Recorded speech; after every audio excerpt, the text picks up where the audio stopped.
ซีนไก่เอาพี่น้อง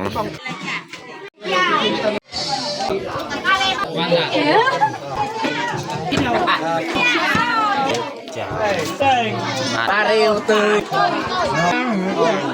อย่าลืมกดไลค์กดแชร์และกดติดตามเด้อพี่น้องกล่าวทักทายสบายดีเบิร์ดสู่ครูสู่คนเนาะยินดีตอนรับเขาสู้สองบ่าวยืงเนาะแล้วก็ตอนนี้ก็พาน้องพลอยไปเฮ็ดเบียกอยู่เฮือนงานของข้าเจ้าเนาะแล้วก็เฮือนของข้าเจ้านี่แมนเขาจะมีงานกินดองนี่แหละก็เลยข้าเจ้าถึกส่วนครอบครัวเฮาเนาะก็เลยมื้อนี้พาน้องพลอยไปเฮ็ดข้าวปลาอาหารต่างๆนี่แหละในงานในบ้านของข้าเจ้าเนาะตอนนี้เฮากับน้องพลอยก็ขี่รถจักรมานี่แล้วก็จักหน่อยเฮาก็สิเข้าอยู่เฮือนของเพิ่นเนาะของเพิ่นจะมีการกินปลากินอีหยังและหมูกินควายนะพี่น้องเนาะแต่ว่าควายนี่ยังโดนประมาณมื้ออื่นมื้อฮือและจึงได้กินตัวควายแต่ว่าตอนนี้นี่แม่นเฮาจะเข้ามาเฮ็ดพวกซีนไก่ซีนปลาหยังซีนหมูหยังต่างๆเนาะแล้วก็การเฮ็ดบุญอยู่บ้านเฮานะพี่น้องเนาะเพราะว่ามี FC บางคนคอมเมนต์ว่าเป็นหยังอยู่หมู่บ้านเบายึงนี่เวลาเฮ็ดงานเฮ็ดบุญต่างๆนี่การกินข้าวกินน้ำนี่จะบ่มีผักเนาะบ่เคยกินผักช่วงยามบุญ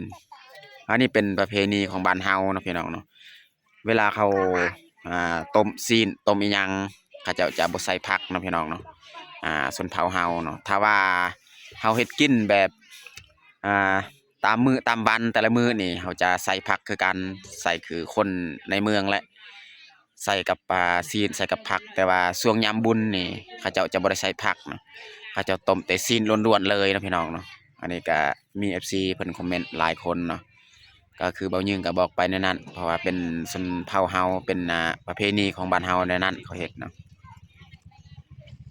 บ่ไล่ห่างมีแต่ทุกคนติดตามเบิ่งติดตามชม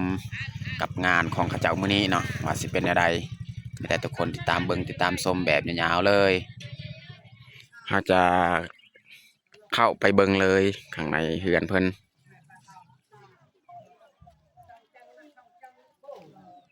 น้องพลอยก็ย่างไปก่อนแล้วนี่แหละภาพบรรยากาศการเฮ็ดซีนไก่พี่น้องเนาะข้าเจ้ากำลังต้มน้ำร้อนพี่น้องเนาะอันนี้แหละเฮือนเจ้าของงานเพิ่น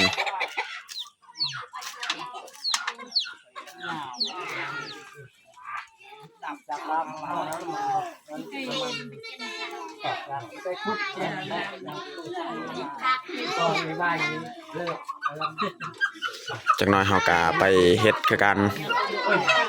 แต่ว่ามือกองในบ่มีมันยากอีกข่อยต้องได้ถ่ายก่อนบ่มีมือกองสิถ่ายจักหน่อยข่อยก็ไปลกนำเขาเจ้าแหละไปลกคนมัน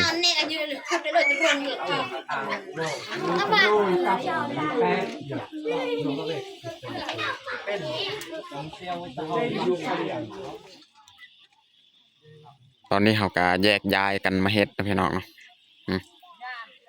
คนละ3โตเลยข่อยก็3โตนี่พูดและเฮือนเจ้าของงานเพิ่นพูดบางทีเฮาลกคนแล้วก็ฐานะมันคับอยู่หั่นก็เลยแยกย้ายกันไปทำความสะอาดโตไก่นี่พูดแถวลุมก็มีเนาะทั้งเทิงหั่นก็มีหลังจากเขาทำความสะอาดนี่แล้วก็โฮมเขากันอยู่เฮือนเพิ่นคือเก่าจังหน่อย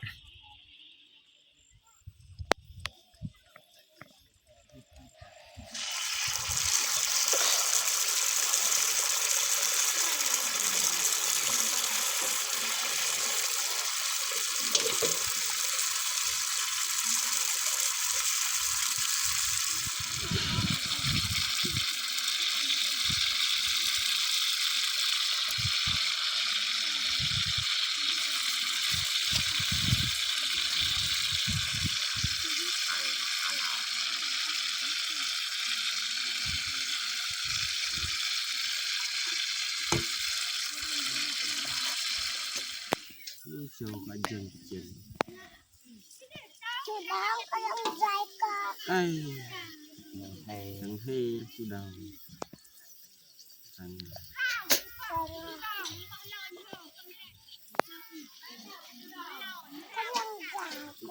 chú đào chặt đào chân lâu có lông dài wow ôi bà gị นี่เขาจะเอาโตของมันเอาไปไว้ก่อนเนาะเพราะที่นี่บ่มีพื้นที่บอลเอาไว้เอาสิทำความสะอาดใส่อีกนิดนะ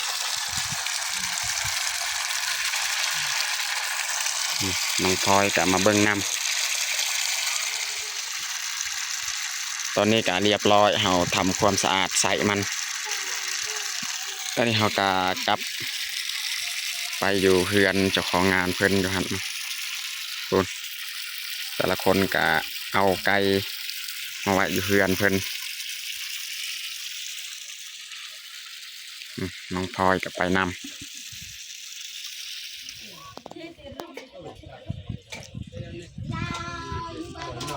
นั่นแหละเขาจะเอาไก่มากองไว้อยู่เตียงเลยทั้งเตียง Ôi dằn tắt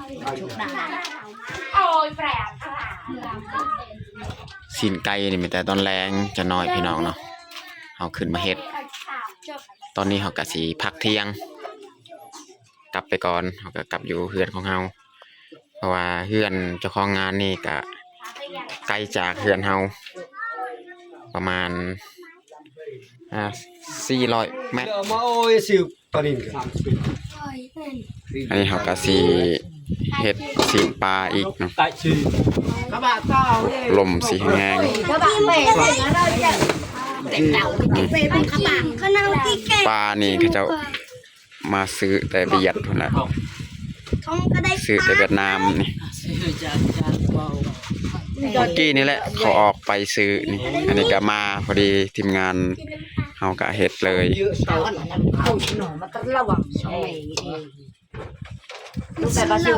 น่าจะเป็นปลาจากทะเลนี่ no đầm đây mi thâu đâu về hay đây mi thâu chỉ nhường cái này cô cái về ăn bà cháo thịt vàng là sọt là đau phải hay mùi cà sào bát đầm màu muốn nào đây cả này tơ pay mùi cà sào về lúc này ra men được cái này เขาจะเซาะใส่มันออกอีกเนาะ tiếng srel lại như thôi chứ เขาจะแยกย้ายกันเฮ็ดมีหลายบอนอันนี้บอนหนึ่งพูดอยู่เทิงบอนหนึ่งฮะทีนี้บอนหนึ่งอีกว่าปลาเฮานี่หลายกิโล60 กิโลปลาซื้อจากเวียดบางทีแหละทีมงานเฮามา เพราะว่ากอกน้ำอยู่นี่อันหนึงเนาะอยู่เทิงอันหนึงนี่ก็เลยแยกย้ายกันเฮ็ดอันล่างพี่น้องเนาะ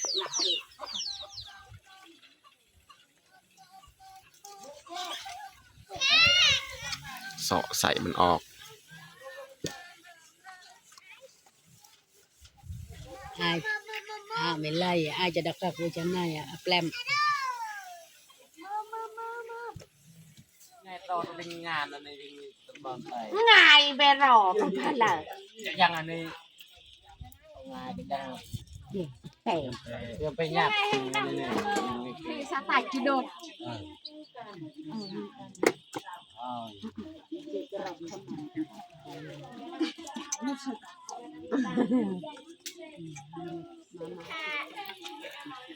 ไก่นี่เขาจะเอาหอยไว้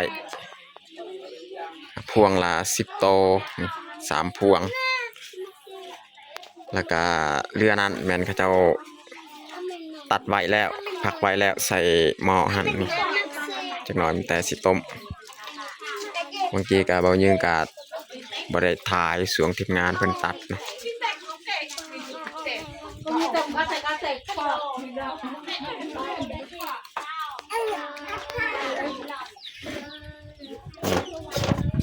ีนไก่เบิดในนี้นะจังหน่อยจึงต้มอันนี้ก็แมนคือกันเครื่องในมัน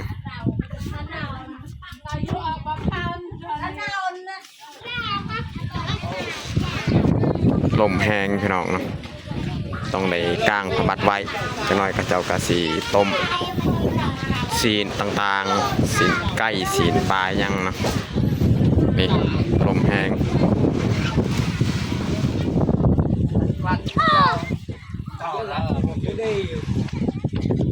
màu như là trường cái mệt màu Nghề ấy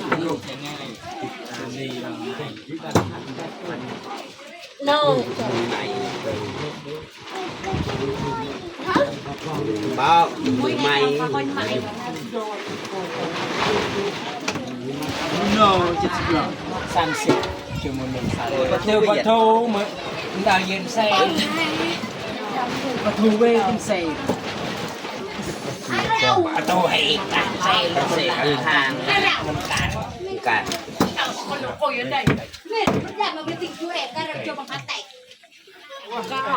Anh đang bắt em bill phần ngàn đi đăng giá. Anh ơi anh hè nắng mọ.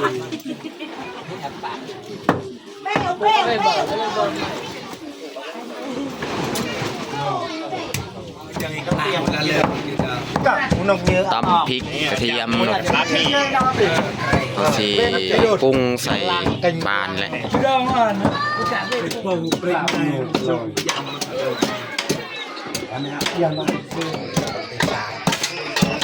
ข้าวแม่น้านี่ใส่นี่นะ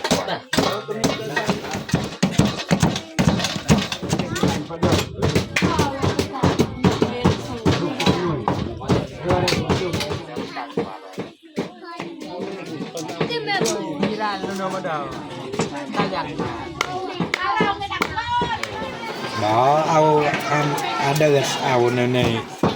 đợt lời vô hàng ô cún đây là vậy ao tôi sàn thì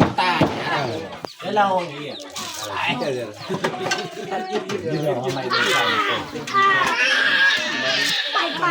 dần mà cây tàu tàu con nữa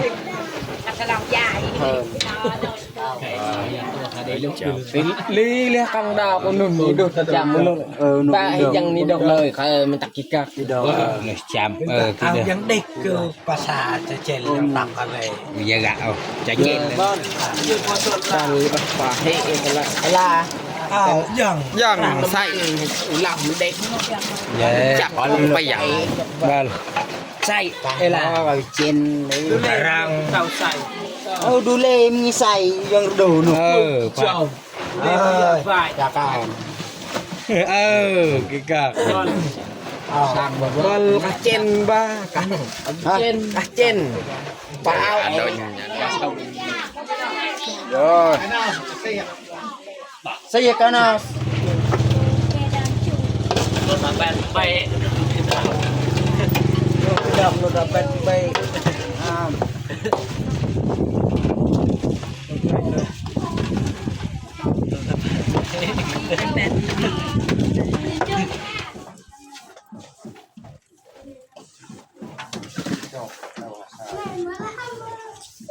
nơi hầu nọc về hầu ai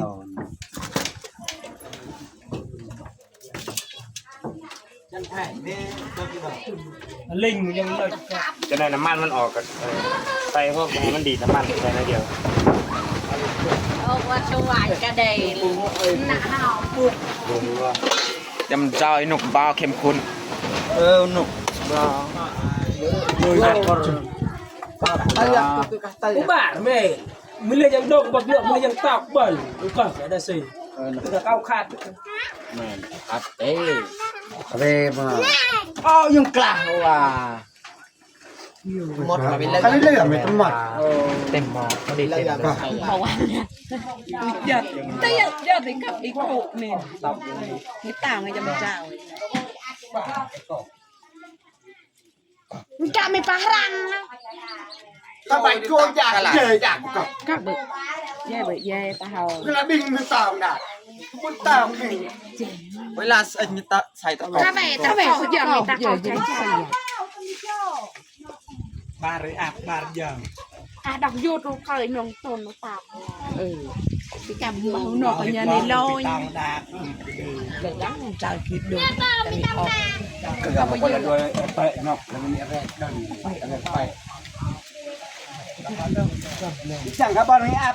มันสตะกอช้าเดี๋ยวโดน ตอนนี้ก็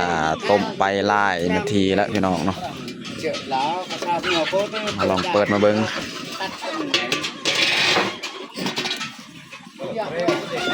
นึ่งปลาพี่น้อง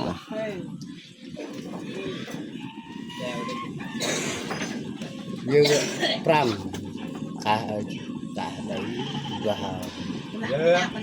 chen đôi cửa สุกแล้วแต่ว่าเรายังต้มอีกประมาณจาก20หรือว่า30นาที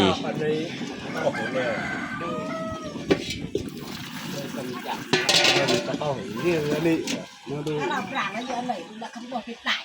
โดนเด็กเด็กต้มแล้วกันโดนไปปลายตั้ง มีซีนไก่พี่น้องต้มสุกเรียบร้อยนะครับ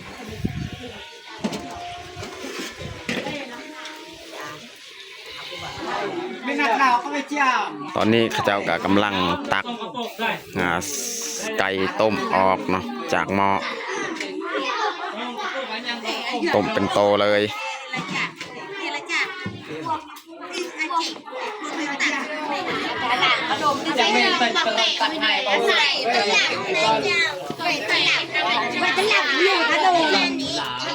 เขาจะเปิดเบิ้งแต่ละหม้อเนาะ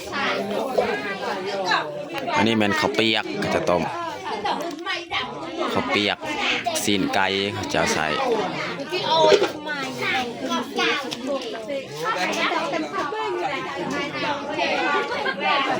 ต้มไก่อันนี้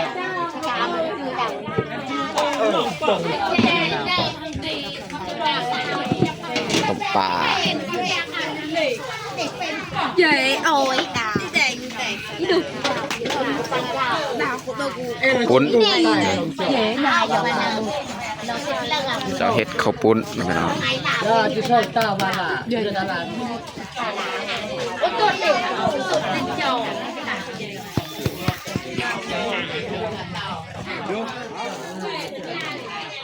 นี่แหละทีมงานเฮ็ดตาไม้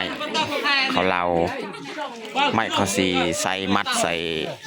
หลักผูกควายพี่น้องเนาะเขาจะผูกควายเขาจะเอาไม้อันนี้อะไรมามัดใส่หลักนะพูดพี่น้องควายเจ้าของงานเพิ่นควายนี่มื้ออื่นจะได้กินนะพี่น้องเขาจะเอาไม้อันนี้มาใส่บอนหลักเขาผูกควายพี่น้องมื้ออื่นมื้อฮือแล้วจะได้กินควายหั่นเนาะ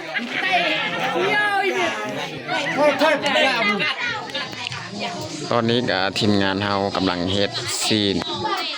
เยืองเนาะพี่น้องเนาะเพราะว่าในงานนี่จะมีซีนเยืองเขาเจ้าซื้อมานี่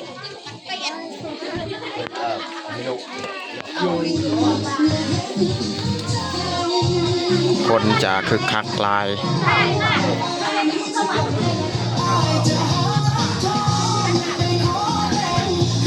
อันนี้แหละบ่อนผูกควายเขาเจ้ากำลังมัดนี่ไม้ที่เขาเจ้าเล่าอย่างนี้แหละ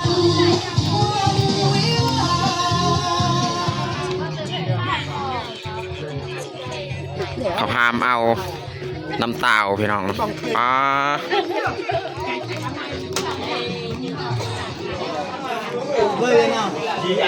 ทางนี้เป็นต้มซีนไก่ฝากเบื้องนั้นแมนเจ้าเฮ็ดซีนเยือง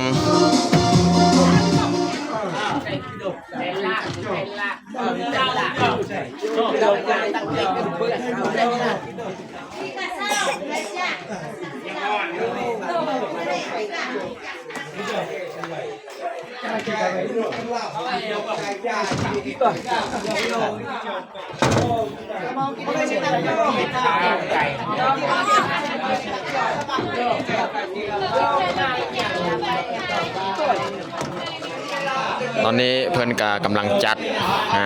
ข้าวปลาอาหารต่างๆเอาไว้งานอันนี้ก็คืองานคล้ายๆกับงานที่น้องยิ่ง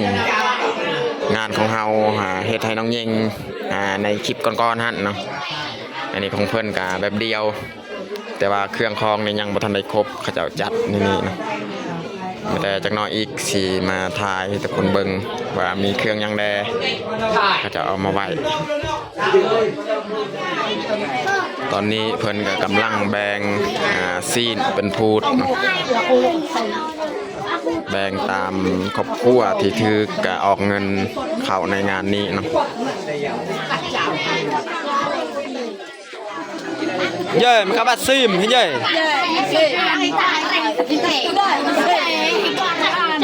ก็มีซิมอันนี้ก็คือน้ำซุปข้าวปุ้นนี่จุสาวๆเพิ่นเฮ็ดซิมเบิ่งจังได๋รสชาติแซ่บบ่เกลือบ่พอเติมอีกคันบ่พอก็เติมเอาอย่างกับปั้นกรอ เติมเกลืออีกเริ่มเตอเอากับปั้นกรอ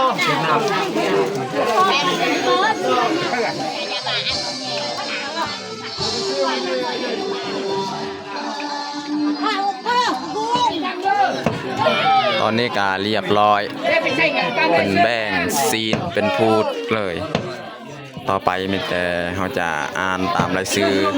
ออกมาฮับซีนแต่ละครอบครัว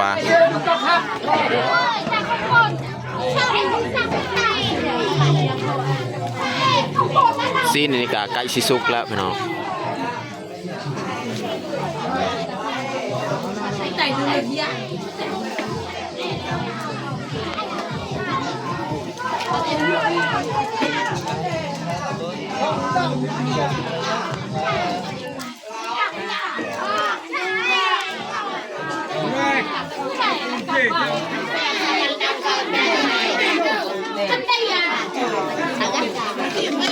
ทีมงานผู้หญิงกินข้าวปุ้นกินข้าว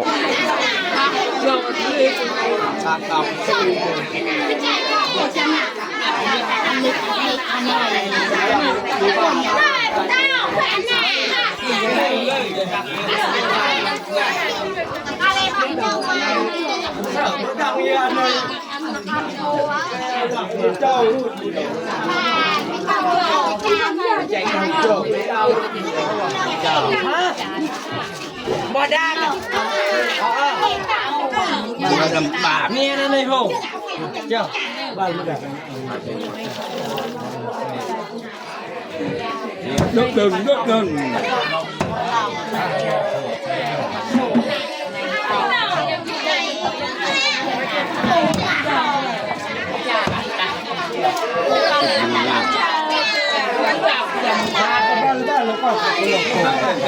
ที่โดด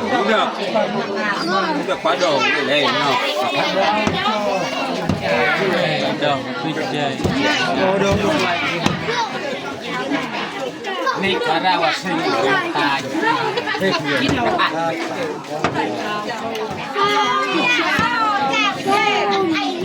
ยเจ้ากับเตียงไปจะเตาเจ้ากันปาดาเวลามันจะยังก็ยังอีกปาดอยู่ไงไอ้จ้านกตัวใหญ่มันเลยจังไม่ได้ไง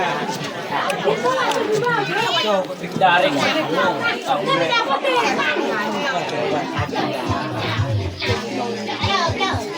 เริ่มปรุงแจวบัดนี้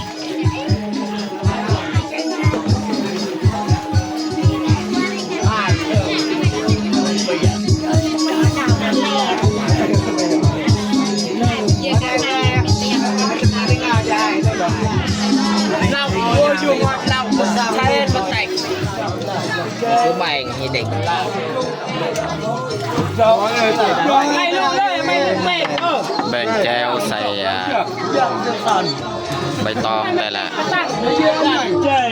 อันแต่ละพาเนาะ mất lúc bên nào bèn đâu อะไรหมดก็เป็นบังไม่จ่าจ่าหมดเด็ก không về bằng là địch ao Liêu mong mọt mất thì không mong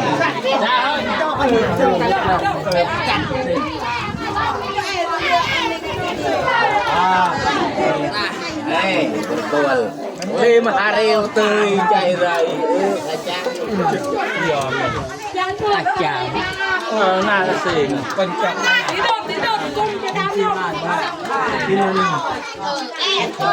nó sắp lên nha